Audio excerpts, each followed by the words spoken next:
I've just hit the record. So as I was saying, welcome to our first event of 2022. The Open Source Satellite Programme, we run regular meetups on a diverse range of topics related to space-based and space-enabled systems, from the deeply technical sometimes through to matters related to the wider space ecosystem. And that's really where today's session fits in, looking at the wider space ecosystem and taking some time to consider, reflect, and to celebrate the many ways in which space systems are helping to improve lives and activities on Earth. How do I forward the slides? Catherine, are you doing the slides? Great. Sorry. Next slide, please. Sorry. Doing a double act here. So the Open Source Satellite Programme was established by KISP. And our vision for the Open Source Satellite Programme is to make space more affordable and accessible, and to promote the responsible and sustainable utilisation of space. And through our own personal experiences at KISP in designing, building and operating spacecraft and the full system architecture, we've been able to see at first hand the utility of small satellites, the ideas that they stimulated and the value that they provided to many sectors and industries. And we've also been able to see the potential of small satellites to influence and to make a positive impact to everyone's lives. And the Open Source Satellite Programme, it's being developed for the open source community, by the open source community. And there are lots of different ways to get actively involved and to follow what we're doing, and we'll provide you with this information at the end of today's session. Next slide, please, Catherine. Thank you. So here's the format for today. We're going to spend around 25 to 30 minutes sharing our insights on the many ways that space systems can be a force for good. And then we'll provide some thoughts on what we're doing on the Open Source Satellite Programme, which we often shorten to OSAT, how OSAT can be part of the solution. And then we're going to open it up to the floor. We'd love to hear your thoughts on missions that you've heard of, or perhaps have worked on in the past, or perhaps you have some ideas of missions that could be addressed by space systems, which no one is currently looking at.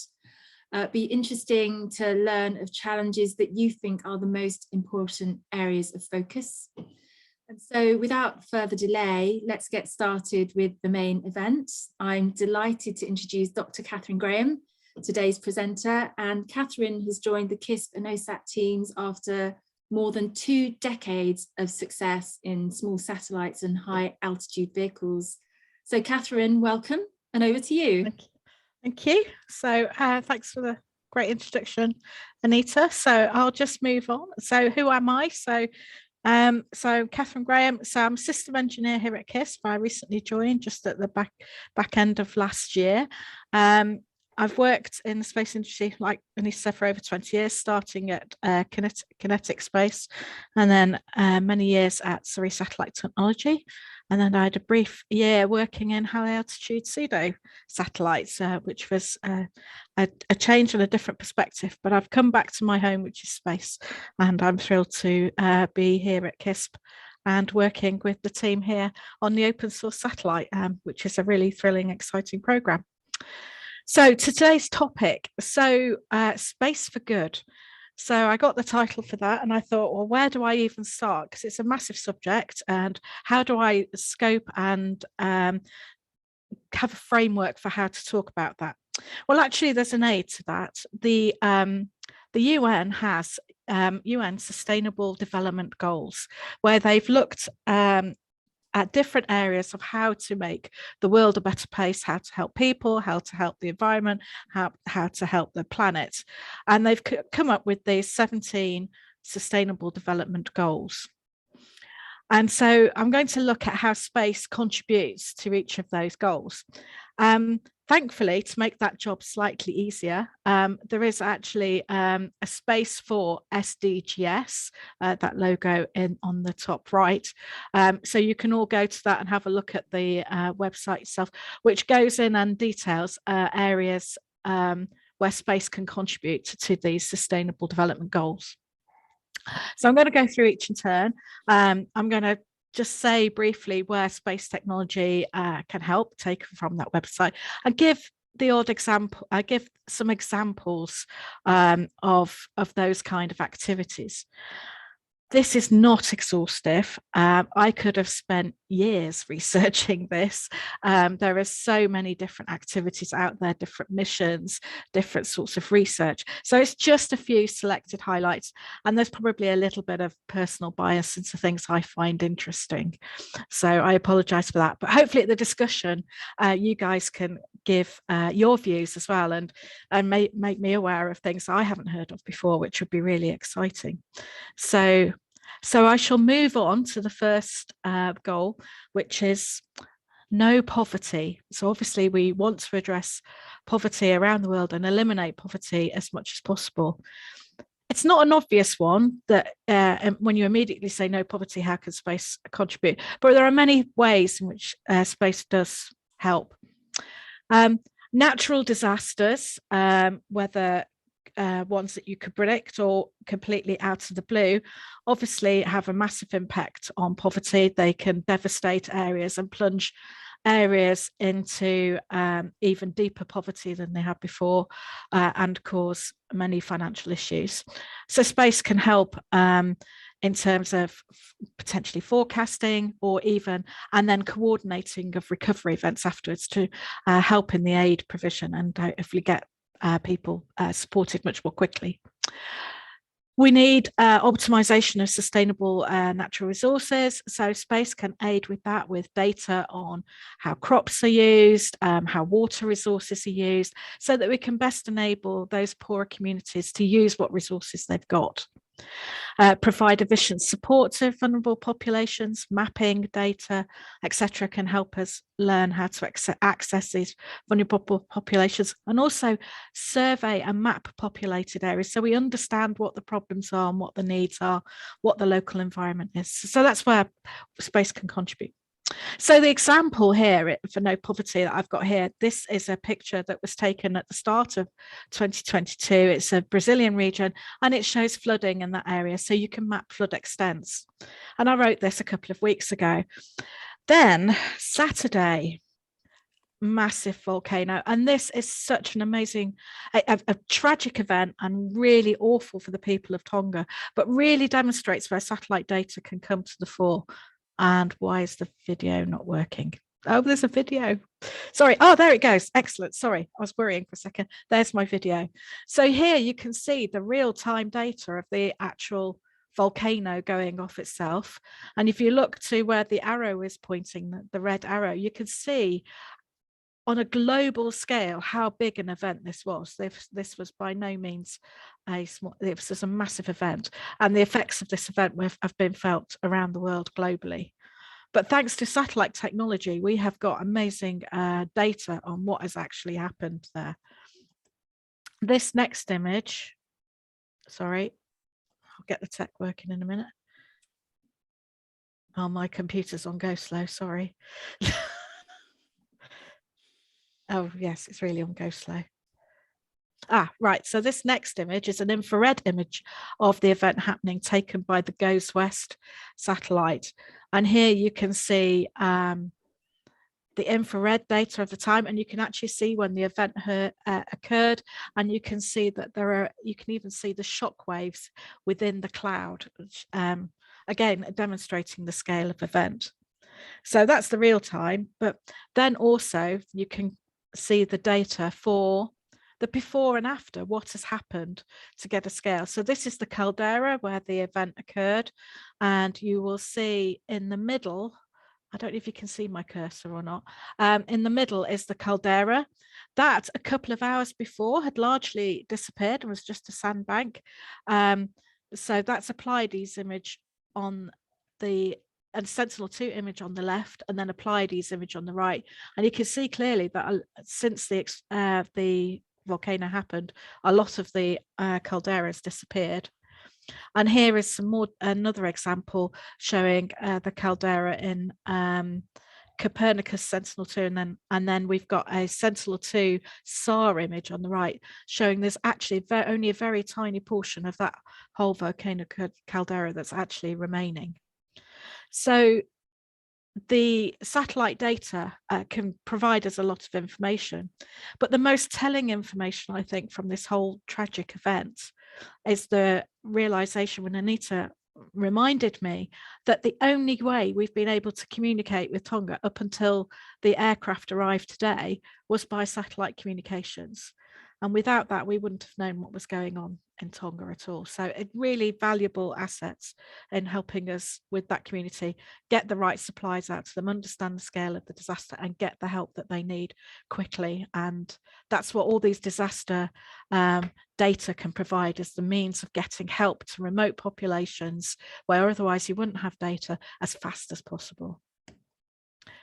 Oh, and another app. So moving on for disasters, mapping populations. This is data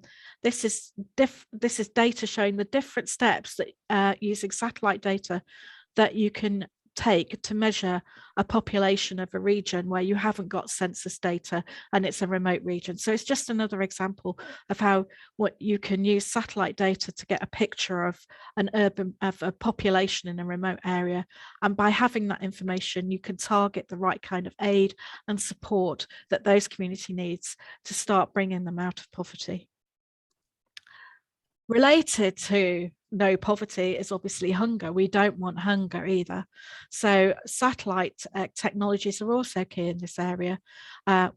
Using satellite data, we can optimize crop productivity by monitoring regions, looking at informed management processes, livestock management, water resources, all those factors that can go so that we can best optimize crop production and for all regions around the world.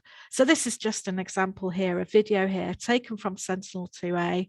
It's of Spain, and it's a monthly image showing how the crops are developing and growing through the seasons.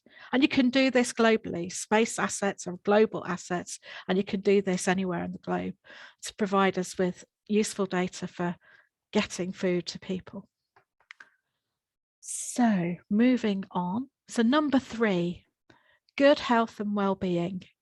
So this is a harder, it's maybe less tangible. You don't necessarily get a picture to help, but satellite data, environmental data can help us understand the epidemiological spread of diseases, understand an environment, for malaria, for example, what levels of water there are, how much groundwater there is. So that might tell us how much the mosquitoes are breeding, for example.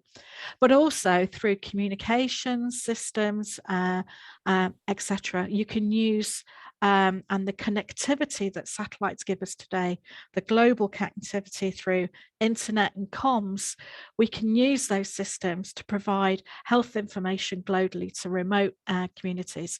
And indeed, SES there are now installing systems so that they can provide telemedicine services right to remote communities. And telemedicine has really come to the fore during COVID. I think we can all say we've now all started using telemedicine and just by phoning doctors and now with video techniques, and it's coming to the fore. And companies are now starting to offer services from eye exams to consultations remote. And if you can do that remotely between here and your doctor's surgery, you can do this remotely via the internet between here and very remote regions. So it's really proving useful in those regards.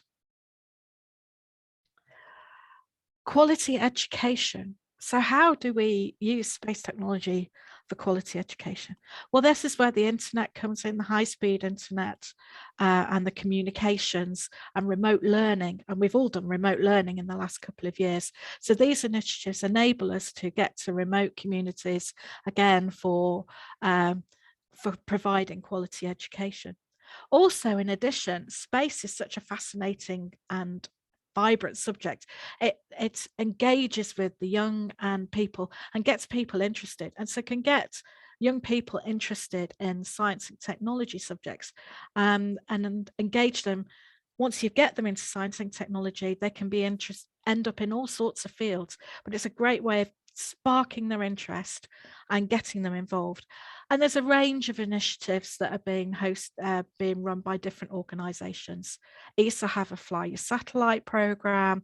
There is the Indian ISRO have got a program there for developing satellites, and the UN provide a catalogue of educational opportunities for people to get involved. So it's a great way of promoting and delivering quality education.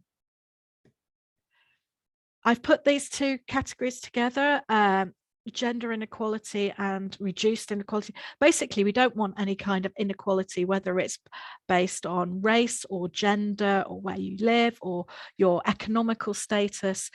We want to try and eliminate all those factors as much as possible. And space can contribute similarly to the education category by providing information, education, opportunities out to many different areas, and also that inspiration for that career development to many different communities. And it gives that reliable access to information and to isolated areas, and to enable people to get involved. I've chosen a few pictures. This is a UK oriented picture that I've presented here. A picture on the right showing the women in the space industry. So in the UK, there are 29% of the space workforce are women, which is good, but we need to grow it if we can. And 15% of those work in engineering. And again, we need to up that if we can. And also I'm showing the ethnicity by gender for that community. So again, this is another area. Currently in the UK, it's a white dominated area of space, but we need to start progressing that and getting it out to different communities. So that's something that we've got to work on. And space is a great vehicle for doing that in terms of inspiring people and getting people interested. Clean water, number 6, clean water and sanitation. Obviously, it's a very vital resource, and space can contribute in a number of ways. It can contribute by monitoring water quality, meteorological forecasting, but not only that, it can be the technologies that we are developing can also be used not just in a space context, but on Earth. So 2 examples I've got here. One is a groundwater distribution map by the NASA GRACE satellite, and that shows the groundwater distribution for the Indus River Basin. So orange areas show areas where it's depleted in terms of groundwater, and the blue-green areas are where it's actually where they've managed to get the groundwater replenished. So it's a way of monitoring groundwater and working out strategies for improving the picture. On the right is an astronaut, Andreas Mogensen, and he's on ISS working with the aquaporin water treatment system, which has been developed for space. But now that technology is being used on the ground to provide clean water for different communities on the ground. So showing how technology transfer for things that we've developed for space can be actually used on the ground as well. It's a really valuable spin-off technologies. Affordable and clean energy. So we need to stop using the oils and the gases and the greenhouse polluting fuel systems. We need to get away from that. I can't think of the term, it's gone. We need to get greener. And how can space contribute? It can help support in terms of finding places to put the systems in place, like the wind turbines, etc., seismic servicing, identification of those optimal sites. So these examples that I've provided here are from a couple of websites. One is the Global Wind Atlas, and the other is the Global Solar Atlas, which, as I say, they're global atlases demonstrating using satellite data, which present where you get how much sunlight you get in different regions and what the wind data is for different regions. And the source data behind all this is satellite based. So that's a really useful tool for determining where you might want to place your wind turbines. And so an example here, I've just presented an example here for southern Wales. It's not so great for solar, it's quite cloudy and etc. But for the wind, you can see the orange areas, the bright orange areas, and out at sea where you're getting good wind. And these are good locations potentially for siting wind turbines. So that's how you can use that kind of data to support that area. And also you can think of technology spin out. As my colleague pointed out earlier today, solar panels have been developed and enhanced and developed because we need solar energy in space. Well, that technology is spinning out, and we're using the solar panels on the ground as well. And it's important spin out that developments in one area can help in developments on the ground as well. So, sorry, take a break. Decent work and economic growth. So global economies and GDP growth. Space is a growing work sector. It's providing employment and it's providing wealth and opportunities across the board. It's not just about satellite production and making satellites, although that is a highly growth industry, but all the downstream activities as well that it supports: service delivery, utilities, banking and finance, agriculture, comms, many areas it's supporting and providing work and opportunities for economic growth. And also it can support, in other words, in terms of helping people at work, lone worker monitoring, etc. And also we want to be as an inclusive and get, not just about the rich countries, but many other opportunities out there to get people involved through the use of CubeSats and working with organizations. You could developing countries can get involved. And there's a couple of examples here. The Kibo Cube, launched in 2018, was a mission for Kenya. So that's promoting their first space agency and getting them involved in the space.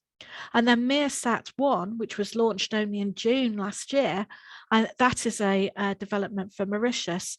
And again, using CubeSat technology, getting people in developing countries into space and technology subjects and starting towards developing their own economies as well.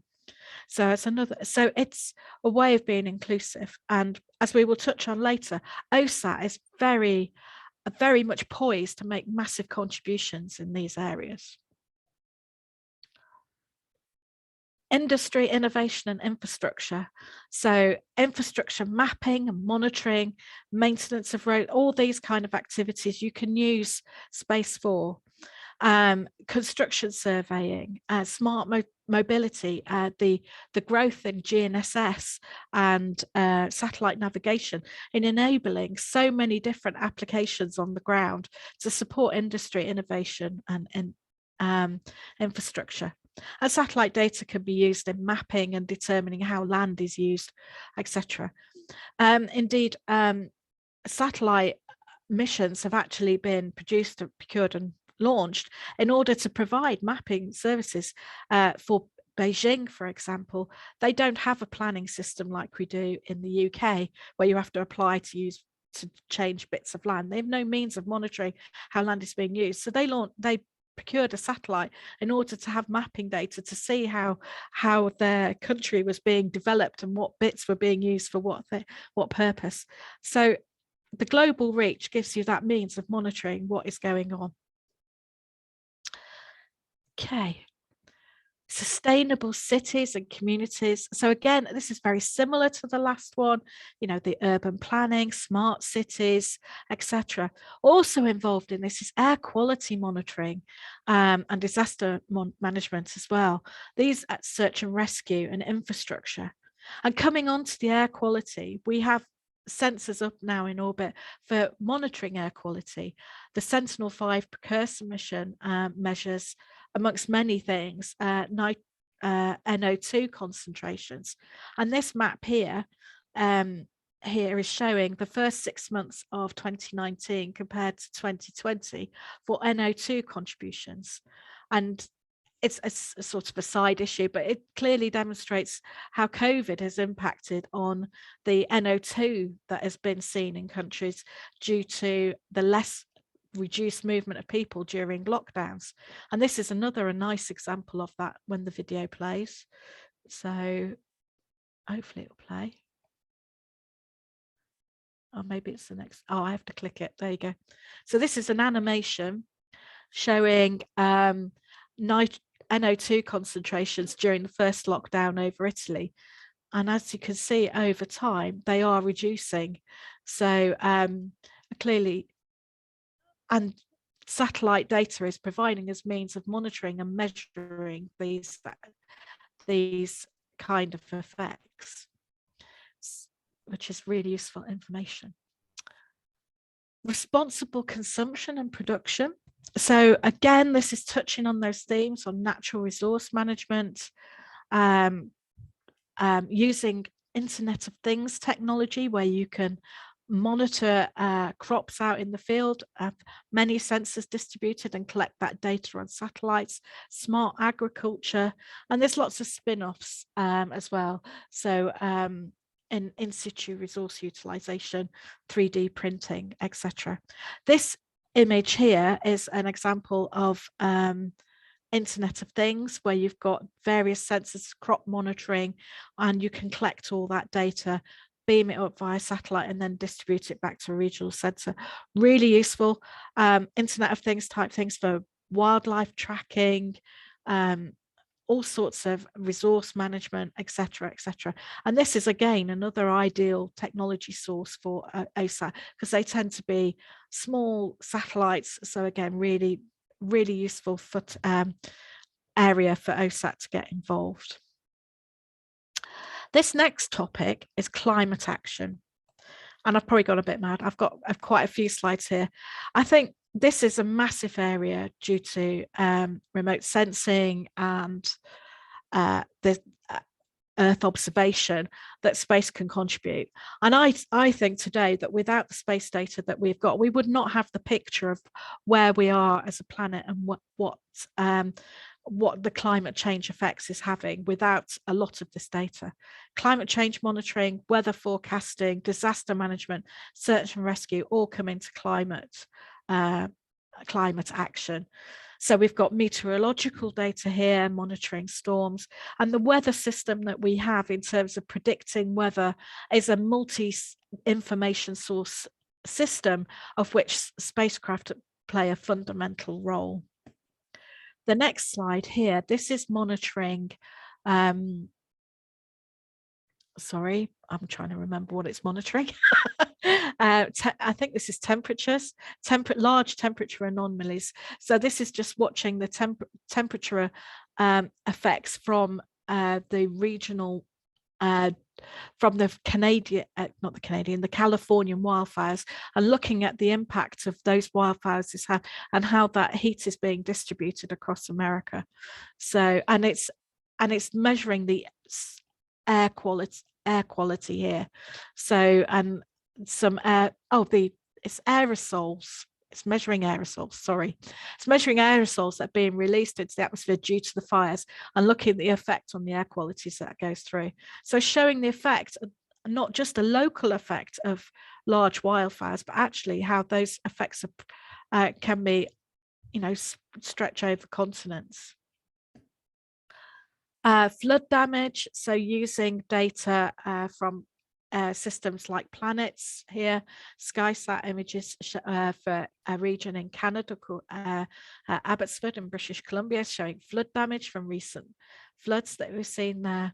You can use infrared data to look at heat island effects driven by climate change, for example here by satellite view.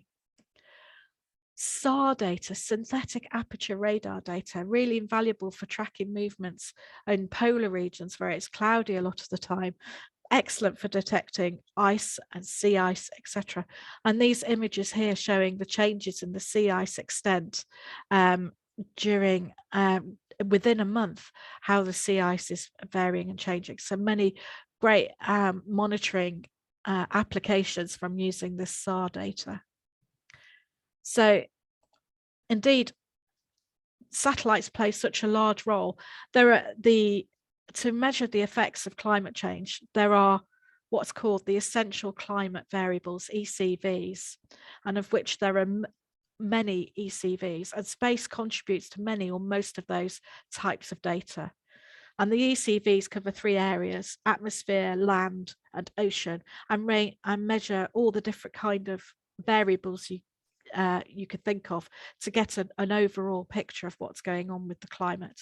So for the atmosphere, CO2 concentrations, methane, aerosols; land, what's happening to ice sheets, land cover; ocean, heights, sea surface temperature, ocean color, all these different measurements, and space is contributing to a huge number of them, to a massive part of those. Life below water. So space technologies, water makes up 70% of the Earth's surface, and mapping of those, it's not easy to reach a lot of those areas. So space gives you that global view. It allows us to map the natural and protected areas, fishing vessel tracking and detection, monitoring of illegal activities, product traceability, also monitoring of the marine and coastal resources, climate change monitoring, that particularly water temperature, and the identification of things like algal blooms. I can't say that today. Here is some data, for example. So there is a SAR image on the left. So we talked about monitoring of shipping vessels, etc. So you can use SAR to detect ships, and when you combine that with automatic identification system data, which is a system where ships have to ping their location, and that can be detected from space systems now. If there are ships out there that aren't giving that signal out, then it's something to think, oh, why are they not doing that ping? And it could mean that they are doing illegal activities and don't want to be tracked. And through using the combination of SAR and AIS data, you can start policing, monitoring, tracking what's going on. The data on the right is showing how it's new data using a mission called Cygnus, which it monitors wave heights. But what they have discovered is that wave heights are suppressed when there are large concentrations of microplastics. Obviously, microplastics is a huge issue for the ocean, and tracking these microplastics is something that hasn't really been done much before. So now, using this data, they're able to see what is going on with microplastics. And what they've been able to detect in this example is that certain times of year, a large amount of microplastics gets released out of the Yangtze River, and they can detect how that then moves through the ocean. So it's new technology. It's not new technology, but it's new data applications. So it's an emerging area, but it's something that's going to become to the fore, and is really vital important to start understanding what is happening to the what is happening with microplastics in the ocean. So really useful data. Life on land. Obviously, space plays a huge role here, monitoring the physical land surface monitoring, biodiversity, and also poaching and identification of smuggling routes.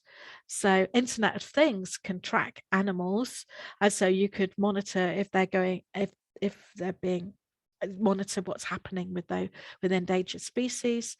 Here is an image of looking at Lake Pupo, don't know how to pronounce it, in Bolivia, and it's a composite of images showing how the lake is being depleted of water through over drainage, and so you can use space technology to monitor things like that. Also, monitoring fires. You can obviously take images during the fires to get a feel for where the fire is happening and spreading, and also after the event, by looking at data showing the burn scars, you can map the extent to which the fire has gone and get a measure of the biomaterial that has been burnt up. And the regions where this is occurring, it's not often feasible to do this by people on the ground. And you can only really, and satellites play a massive role in being able to track such events like these. So this is a particular example for the wildfires in Siberia back in July 2020. And so by using satellite data, they're able to measure the amount of burning that went on there. Peace, justice, and strong institutions. Space technology can help in conflict monitoring, enabling participation of communities in democratic process, enforcement of legislation, and access to reliable information.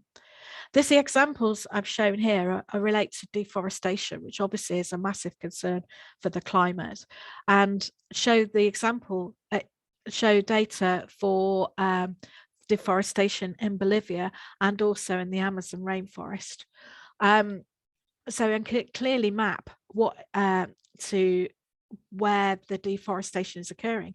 And these are massive inaccessible areas, and so you're able to get data which is otherwise very difficult to get. The image at the bottom is from a satellite called UK DMC2, which is a small satellite, about 100 kilos in mass. So it's demonstrating that you don't need the massive observation Sentinel-2 type systems in order to do this kind of monitoring. You could do it with small satellites. And the final topic, sustainable development goal is partnerships for the SDGs. So space technologies, by their very nature, they tend to be big, can be very costly, and often involve a lot of international cooperation and cooperation initiatives. So it's a great example of how countries come together to make space work. You only have to look at the International Space Station, which has got Russia, Japan, Europe, America, all working together to make the space station. So, and here is another example. Open source satellite is exactly what it's here for, to do partnership and help develop people. So sharing infrastructure and exchange of technical know-how is particularly where we're coming in with open source satellites. And there's many examples of people working together in this area. So to summarize, most, if not all, space applications help to contribute to space for good in helping Earth observation, remote sensing, communications, navigation, Internet of Things, human exploration, space exploration, and pure science. They all have a role to play, whether it's providing data, comms, inspiration, technology spin out. And the future also, who can think? There are many things coming in the potential future that we can't even think of today where space will help and contribute. Maybe provide beaming power, clean energy straight from space using big solar arrays. That sounds far-fetched, but it's already being looked at in many places. Asteroid mining for finding future resources, many potentials for the future for space to continue to grow and help the planet. But we need to do this responsibly, and we need to make sure that we do this in as green as possible a way as possible. And we also need to make sure we look after our own space environment and make sure it is there for the future for us all to keep using and benefiting from. So that's my bit. I shall now hand back to Anita, so to carry on how where OSAT comes in. Okay. That was brilliant. Thanks, Catherine. If you can forward to the next slide. Yep. And thank you again. I mean, thank you for such a fascinating and comprehensive overview of the many different ways in which space systems can support the United Nations Sustainable Development Goals. And yes, to tie in with your concluding point, that theme of sustainability, it extends to space and the need for us to be responsible with how we utilize the space environment. Well, we've been talking a lot about how space systems in general can support the SDGs. So what about how OSAT, the Open Source Satellite Programme in particular, can help? So firstly, the design itself. The OSAT satellite platform design is scalable to meet the needs of missions ranging from 25 kilograms to 250 kilograms in mass, and with the capability and flexibility to accommodate and operate a wide range of payloads and missions. And Catherine described the many ways in which satellites can help in general, and we've given a lot of thought to the potential specific applications, and we've been generating use cases and concepts of operations, or CONOPS, which have allowed us to derive the requirements for the OSAT spacecraft design. And we've started to release those OSAT CONOPS documents, and they're freely available for download from the Open Source Satellite Program website. You could go to the next slide, please, Catherine. Thank you. So you'll have seen from Catherine's presentation that the SDGs, they describe global challenges which are felt most acutely at the local level by communities and individuals. And such global challenges, they need global solutions, and those solutions, they need to be affordable, they need to be accessible, they need to be responsive. And as Catherine said, yeah, well, OSAT is being designed to deliver affordability, accessibility, and responsiveness. Taking affordability first, our approach to the design and manufacture will realize an order of magnitude reduction in platform price. So for systems requiring global coverage or requiring frequent revisits over the same area of interest, such as the systems that we've seen in Catherine's slides, you're going to need multiple spacecraft to create a system that can do that. And so you could envisage a constellation which is made up of a number of spacecraft built at low cost by a consortium of organizations or nations. And so we've given an example here of a constellation that was deployed over several years. And so it doesn't all have to be done at one time. You can gradually build out your system over time. And the Disaster Monitoring Constellation, or DMC, was created by multiple nations.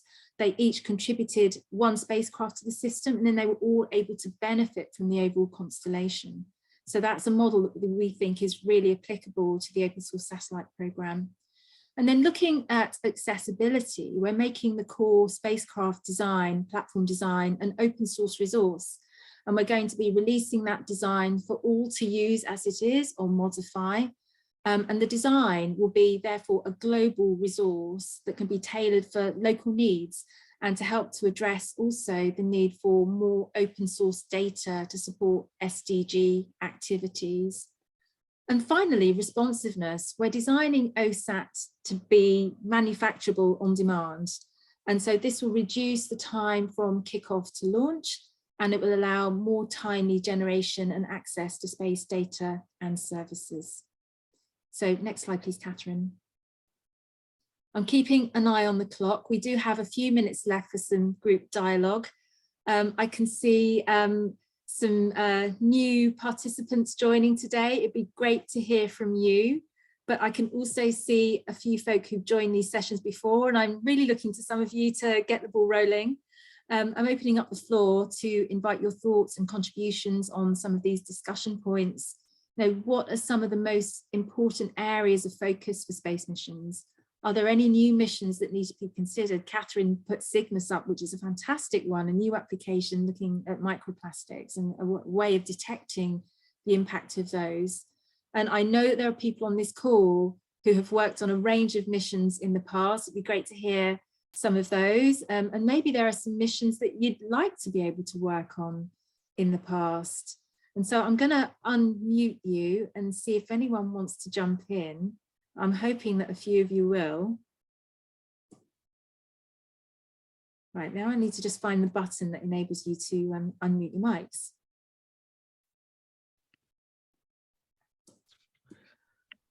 Hey, thank you so much, Catherine. I put our contribution into the chat.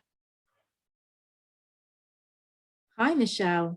I mean, would you like to tell us a little bit about what the ORI does and the Open Research Institute? It'd be great to hear from you.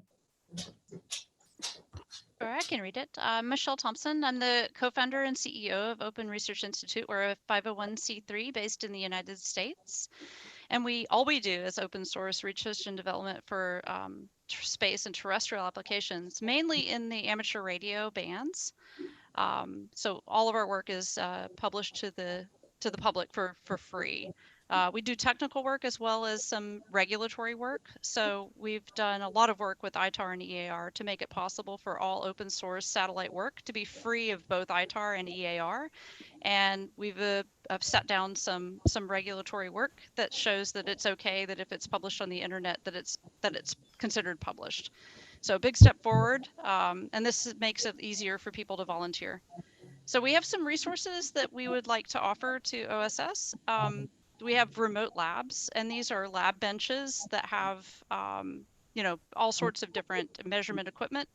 The center part of remote labs is FPGA development stations from Xilinx, and these fit into a space roadmap. So if anybody would like to develop an FPGA for space communications to support the wonderful work that you've outlined here today, we have that and the microwave RF measurement gear up to 6 gigahertz. We have a floating license from Vivado that allows anybody to use any targeted FPGA. And we would like to use all of this stuff to enable the open source payload communication systems that are needed in order to do the work that you've talked about today. We believe that the open source community deserves this sort of stuff, and we'll do whatever we can to get the communications side over the air part of payloads working for open source work. So we've got 3 people in the lab in Western United States, and we're setting up a second lab in the center of the United States. So we should have 2 different labs pretty soon. And that's it. Back to you. Michelle, that is fantastic. And I love what you said. You said, the world deserves, or the people deserve access to open source and the benefits of open source. That's a really great way of putting it. We do have some of our engineering team on the call today, and I'm sure that they're reading and listening to you with interest. And I think possibly you may have made contact with a couple of my colleagues in the past. I don't know whether anyone wants to jump in. I can see Jeff, you've got your hand up. Let me see if I can get you unmuted. Hi, Jeff, go ahead. Hi, everybody. Firstly, there's 2 things that get me very excited. One is space, and the other thing is UN SDGs. So, Kathy, good Lord, you hit both buttons there. So, and it's been really cheered me up, because if you turn the television on, it's pretty dark at the moment, isn't it? It's dark in my conservatory as well, by the way. So, if you think about societies that aren't doing so well, and so impoverished nations and things like that, and then you mentioned the internet, and those of you in the know, and I think most of you in the know will know that the GPS systems and the satellite navigation systems also transmit the time signal. So if you're building an infrastructure, if you're trying to build up your society to increase how everything's organized, then giving a society that's trying to build its infrastructure up to get out of poverty a free time signal within what you're providing as your satellites go over might be a thing that would help pretty much all systems. Every computer system we use, the one I'm looking at now, will use a time signal that gets it ultimately off GPS. And even the financial systems, as you know, use that time signal. So it's a thought that as a service would be an easy thing to provide with everything else that you're already doing. That was my first thought. My second thought was about space data, because we've been putting stuff up in space a long time now, haven't we? And it's been gathered, it's been hoovering up all sorts of stuff, all sorts of wave bands. Has there been any thought of and I know it's complex to get hold of data, but accessing that data and say, let's look at problem X, and let's look at what data is relevant to that problem X, and then think about how we would use data from the past without having to put anything up in space before you start, and then saying, okay, well, there's the gaps, and then our little satellites they go up might help with that. Thanks. That is such a great point. As you say, the sentinels of this world across multiple bands and other systems as well, with terabytes of data that simply has not been used and possibly utilized in a way that we could get some really useful insights from, archives going back years and decades from some of these systems.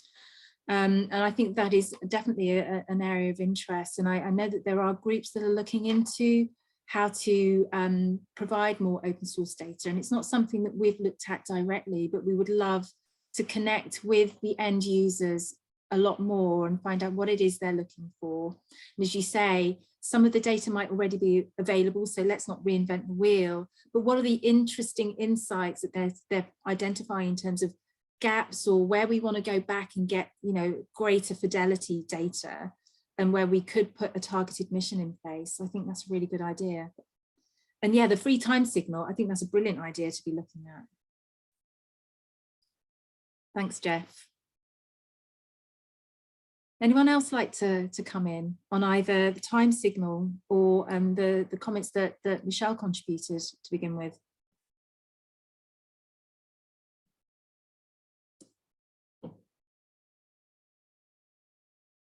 I'm hesitating to jump in, or I might have to just pick on somebody who I know is on the call and might have something to say.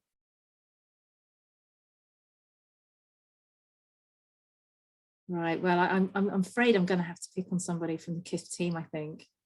I think that it would be worthwhile hearing from Vicky, who's been really active in developing a lot of the ConOps for some of the missions that we're looking at as well. I don't know whether, Vicky, you can hear me and you're able to unmute your mic, but some of the most recent ConOps we looked at was one of the SAR, was a SAR application. I wonder if there's something there worth about, or maybe something else. Yeah, I think, thanks, Anita. I can hear you, and thank you everyone for your contributions and the comments in the chat. I'll definitely take those away. It's really interesting because for those of you who don't know me, I'm system engineer at KISSpace and on the open source satellite program, and I've kind of, along with a team here, been given the responsibility in a blank piece of paper to say, you know, hey, can you design this thing? And one of the first places that we started was actually looking at, you know, what is space used for? And I think we end up with, crikey, I think upward of 300 odd different applications, which did cause me a brief moment of, oh gosh, how am I going to possibly design something that fulfills all of these? But it's really interesting, I think, when you look at what a spacecraft needs to do, or what a platform needs to do. And even though we have these really diverse applications and needs, actually the guts is pretty common across you know, multiple things. And it always pains me to say it because I'm a platform engineer, and you know, but people are really interested in the payloads, right? That's you know, where you get your bang for your buck, and you know, you get all the information and the things that the benefits that Catherine is illustrated as she went through this presentation. And so for me, it's kind of, it's really interesting to see these different applications, to see kind of where, you know, those overlaps lie, and how we can kind of make something that does the most without kind of, in good old engineering terms, gold plating. And so to hear about these other initiatives and see what there is, and get suggestions about, you know, ways we can add things in without huge overhead, it is really, really interesting to us. And you know, because it means, you know, we can maximize that utility and what people can get out of the spacecraft, and what they can use it for.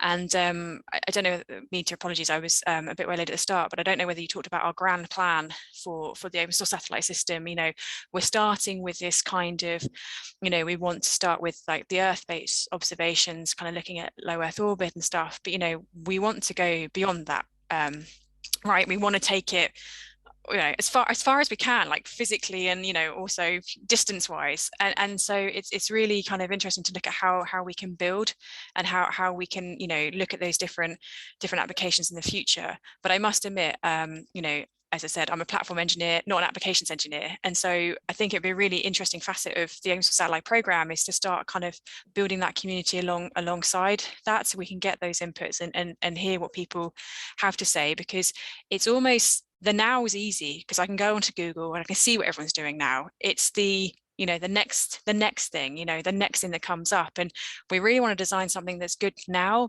but also in 5 years, 10 years, you know, can we make something that scales up? So we're not kind of, you know, 10 years down the line going, oh, we have to start again because, you know, it's ended up out of, you know, what's the word, obsolete before we start. So I think it's building that and finding that. So yeah, I mean, my details are on the net, and I'm sure Anita will be sharing kind of contact details afterwards. But yeah, if people do have ideas and you know, we would be interested to hear them, to see whether or whether in the 300 odd we've managed to actually touch on some of the ones that people might come out with. So yeah, sorry Anita, I don't know if that's what you wanted, but that's my spiel. Perfect, thank you so much, Vicky. Yeah, I will be sending out some contact details at the end as well. And in fact, because I'm looking at the time, I think I was notified that a couple of people had their hands up. Was it Aditi possibly? I'm not quite sure if anyone else wanted to add anything, but you can always get in touch with us. We'd be more than welcome to have you along to talk about a specific area of interest in one of our future sessions, or to talk directly with us in a kind of a one-to-one or few-to-few kind of meeting. And Catherine, you could go to the next slide quickly. I'll talk about some of the ways that people can get involved. So you can get involved just by following what we're doing and logging onto the website, and we send out relatively regular newsletters about what we're doing. You could become an active contributor on one of our projects, which span hardware, software, everything through to marketing activities on both the space segment and the ground segment side. We also from time to time run design-a-thons and competitions. It'd be brilliant to get some participation from people in this meeting, either as a competitor or a mentor to people who are competing, or as a judge. And the big one for us really is the scope that we're providing for your organisations to be an early adopter of the OSAT platform and to help to drive the mission requirements and design up front. You could also consider sponsoring us. We tailor packages for in-kind and financial support to suit your aims for contributing to and benefiting from the open source space ecosystem. And as I said, if you have an idea for a talk, you could volunteer to present at one of our meetups. The next meetup is going to be about careers in space, and we would be really glad to include a slot for a guest speaker to present on a topic of their choice. So do get in touch with us if you'd like to find out more about those opportunities. And if you go to the next slide, Catherine, we can flash up some details on how to get in touch with us. The first port of call is the website, so do go there. If you go to the news page, you will see, which is under community, you'll see over 50 articles that we've published so far, and that's the main route for finding out what we're doing. And you can sign up there to receive our newsletters, and then go onto LinkedIn and follow us there. And of course, we're on Twitter. And if you want to follow up on anything directly, you can email us at info@opensourcesatellite.com. So I'll close by thanking everyone for joining us today and thanking Catherine for a really brilliant presentation. As I said, our next event is going to be on the 17th of February on the topic of careers in space, and we will be posting notifications so that you can join us for that session, and we hope that you'll all be able to join us then. So thank you and goodbye. Bye everybody. Thanks everybody. Bye. Thank you. Bye. Welcome.